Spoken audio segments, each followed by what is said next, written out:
In general, when the countersexual inner figure in a woman, the animus, is negative towards her, that takes form in having very sharp negative judgments about oneself. You are nobody. You will never make it. Men don't like you. They only want to have sex with you, but nobody loves you. You'll never find a husband. You are not really a good woman. Your life will always go on as meaninglessly as it is now. And these kinds of destructive thoughts, self-destructive thoughts, which put themselves between her and her femininity and her possibility of relating to an outer man in a positive sense. Therefore, it is a great progress in the dream that she wakes up suddenly and thinks, it's not me, it's that man, and he's responsible. As if she could in that moment disentangle and realize that those negative thoughts are something outside of her. It's not herself. As if she would say, it's not me thinking that. It's only something in me thinking that, which I need not to believe. Women like to do that double play to a man when they are in the animus. They brutally attack the man, or they viciously, with their tongue, attack the man. And when the man hits back, they say, they are such a delicate, frightened little child, and now the brutal man is attacking them again, though they have attacked first. And so I always call that the woman having a gangster animus, who uses the woman like a little girl and puts it in front. And one can't shoot down the gangster because he puts the touchy little girl in front of him so that one cannot shoot at him. And that's what women, they play at the same time, the touchy little girl, who the man may not say, whew, to them because they are so uncertain of themselves. And the tyrannical man makes them even more uncertain, and the man doesn't listen to them, and so on. And at the same time, they themselves viciously attack by making chiding remarks or aggressive remarks to the man. If a woman has this tendency of playing the anima to her father's little girl, and playing the anima, she assumes a divine role because animus and anima are mythological, or in primitive language, divine figures, namely they belong to the dream world and not to outer reality. And therefore a daughter who is flirting too much with her father and getting into a too close incestuous relationship with her father generally assumes, has a certain secret inflation. She assumes the dignity of a queen. She assumes that every man has to be at her feet like father, like she managed to bring forth with father. And she develops a certain haughtiness, feeling to be something special above the crowd. And therefore, she becomes unapproachable to ordinary men. Men who try to approach her feel she is a princess, but not somebody you can comfortably take into your bed and have an animal relationship with. You can relate to them, so to speak, only on a high level. And some girls who have that father's princess-like attitude, therefore, are in great danger not to marry or to have difficulties in relating to men. The first man a woman meets is the father, and the father has, therefore, a very decisive influence on a young girl. If the relationship to the father constellates itself negatively, the girl reacts negatively towards the father. The father might not be an evil man in himself, but the girl might not like him, or the father might be a difficult person.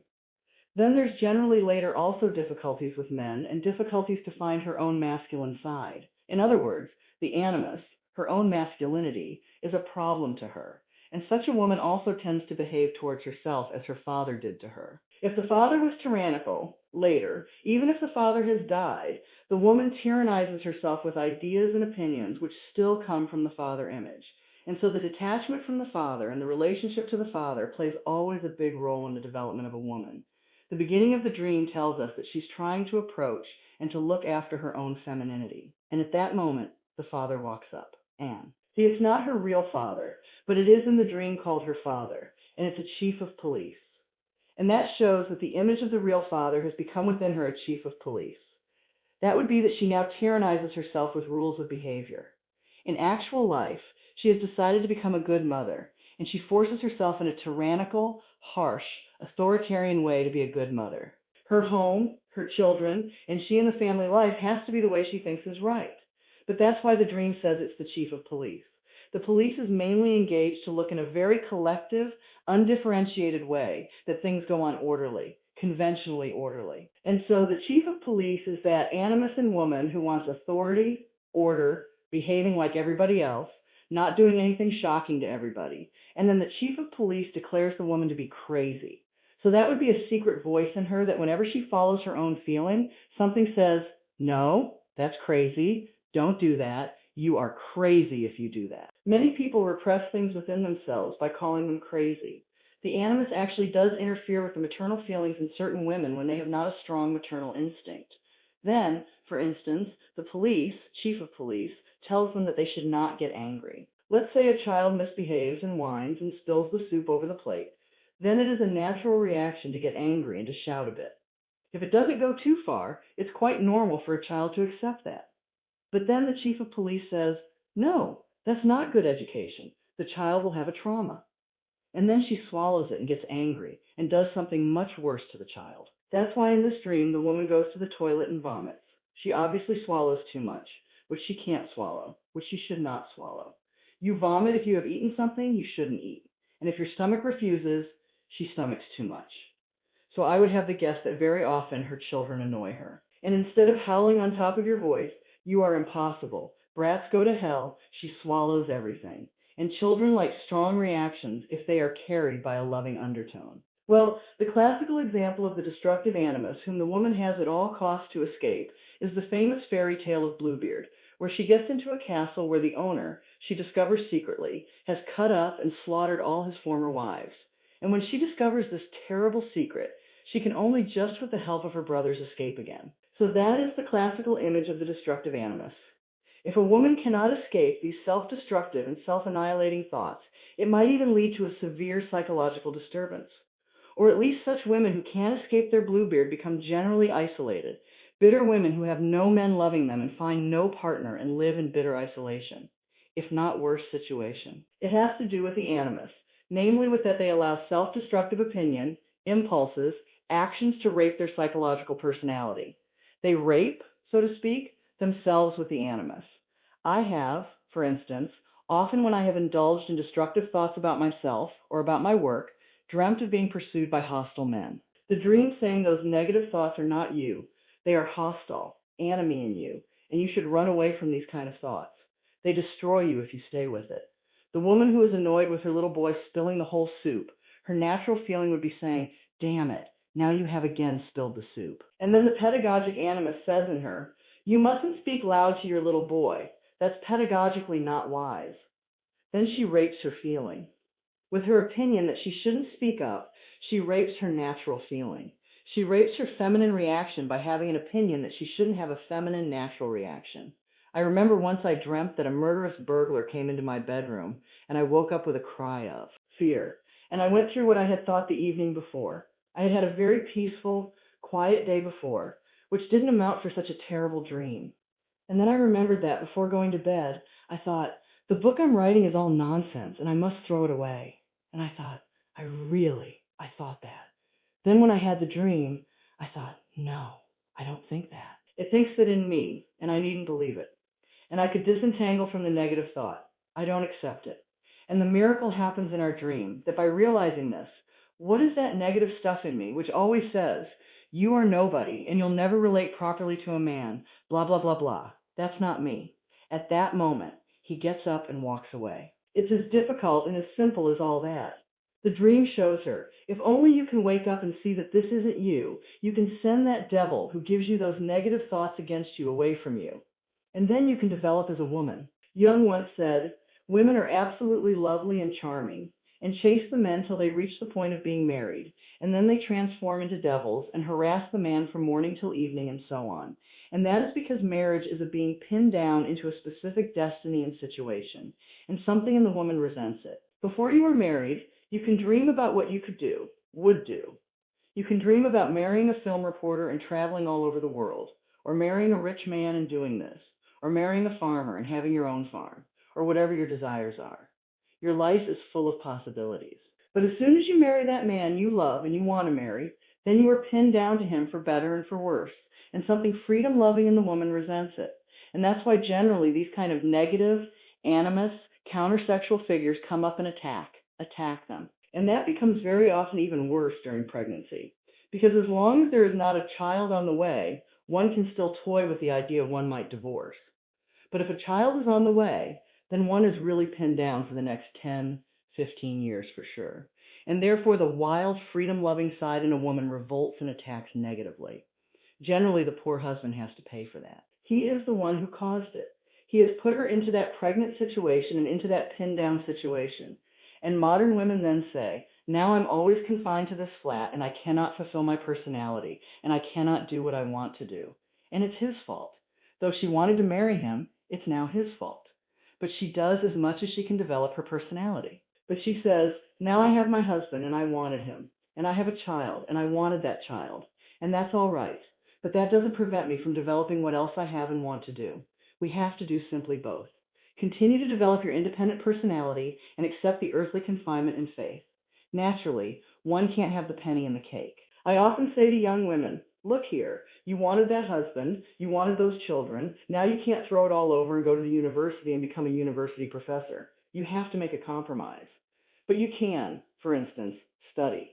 Do some studying in spite of having children. And prepare to later build up a more masculine career when the children are older and go to school, and there's still a second half of life where a woman can fulfill her more masculine desires, how to live.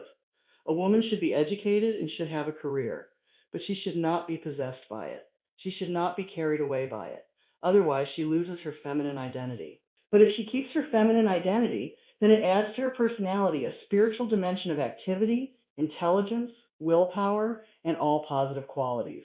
Makes her into a personality. Jung was always very much for women studying. He said that women who don't make a career or study or do some profession have generally even much worse animus. They lead a seemingly feminine life at home as mothers and householders, but their masculinity then becomes something sour and negative with which they torture their husband. It's much better to occupy the animus. Then he makes less mischief.